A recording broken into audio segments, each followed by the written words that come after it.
כולם חושבים שאני עדיין חושב עלייך, כי אני עדיין כותב עלייך, מבינה? בסדר, אני לא מאשים אותם, זו משוואה די הגיונית, אבל אף אחד לא מבין לאן אני לוקח את זה. אף אחד לא מבין שזו הדרך שלי להתגבר עלייך, להתקדם ממך, לשחרר את כל מה שהיה שלנו.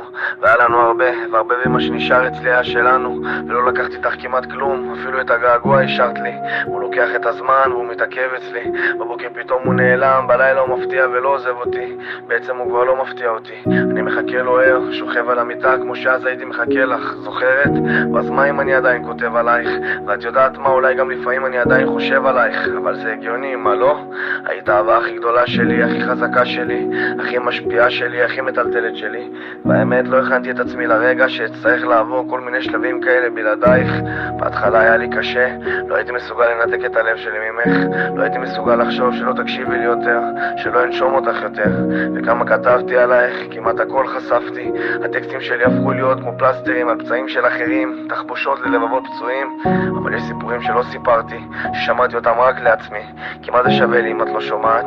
כי מה זה משנה לי אם אני לא יודע מה את מרגישה? כי יש סיפורים שהם שלנו, שהם היו שלנו ורק שלנו, ויש סיפורים שהם רק שלי.